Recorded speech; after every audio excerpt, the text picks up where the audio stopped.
মুচমুচে French fry খেতে কার না ভালো লাগে। হ্যালো ফ্রেন্ডস, আসসালামু আলাইকুম। আজকে আমি বানাবো ফ্রেঞ্চ ফ্রাই। তাই প্রথমে নিয়ে নিয়েছি আমি বড় সাইজের 2টে আলু। তো প্রথমে আমি আলুগুলোকে ছিলে ভালো করে ধুয়ে এখন একটা শেপ করে কেটে নেব। তো কাটাটা আমি দেখাচ্ছি, এই যে এরকম করে কেটে নিলে আলুটা খুবই সুন্দর হবে, পাতলাও না বেশি মোটাও না। তো ফ্রেন্ডস, এগুলোকে আমি এখন ভালো করে ধুয়ে নেব, পানিতে দিয়ে দিচ্ছি এখন। তো আমি এখন পানিতে দিয়ে ভালো করে একটু ধুয়ে আবার পানিগুলো ফেলে দিয়ে আবার একটু ধুয়ে নেব। এরকম করে আমি 2-3 বার ধুয়ে নিয়েছি আলুগুলো।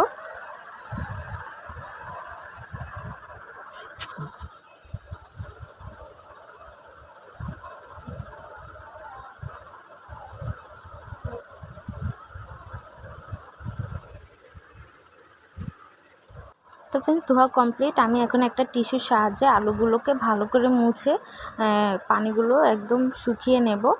তারপর আমি একটা বাটিতে ঢেলে দেব আলুগুলো। ঢেলে দেওয়ার পরে আমি এখন দেব এখানে কর্নফ্লাওয়ার, দেব বেকিং পাউডার, দেব সামান্য পরিমাণ লবণ, হলুদ, দিয়ে দেব একটু গুঁড়ি মরিচ। তারপর আমি দিয়ে দেব ডিম। ডিমটা অপশনাল, থাকলে হাতের কাছে থাকলে অবশ্যই দেবেন।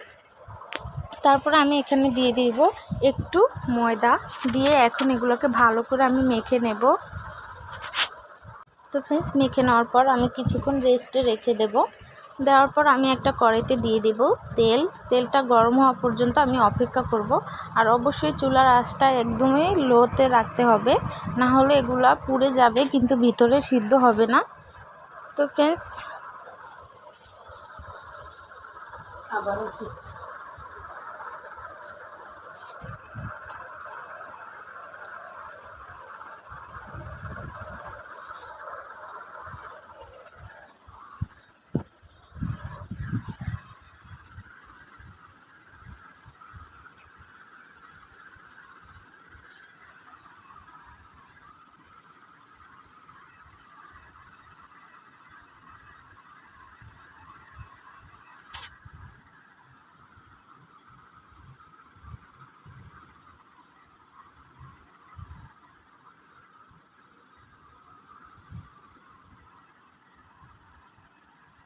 তেলটা গরম হওয়ার পর আমি একে একে দিয়ে দেব আলুগুলো।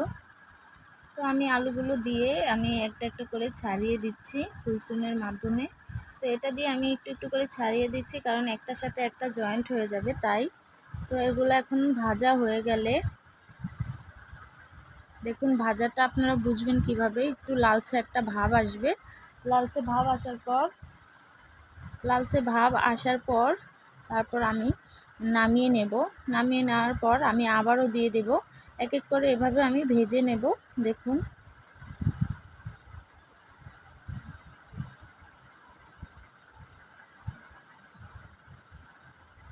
তো আমি আবারও দিয়ে দিয়েছি, দিয়ে আবারও উঠিয়ে নিয়েছি। তো ফ্রেন্ডস, আমি এখন একটা টিস্যুর উপর এগুলো ছড়িয়ে দিয়েছি, কারণ তেলটা যেন টিস্যুটাই একদমই চুষে ফেলে। তো ফ্রেন্ডস, এখানে আমি সস নিয়ে নিয়েছি। তো এখন পরিবেশনের জন্য এগুলো রেডি করে নিয়েছি। তো ফ্রেন্ডস, কেমন হয়েছে অবশ্যই কমেন্টে জানাবেন। আর ভালো থাকবেন। আল্লাহ হাফেজ, আসসালামু আলাইকুম।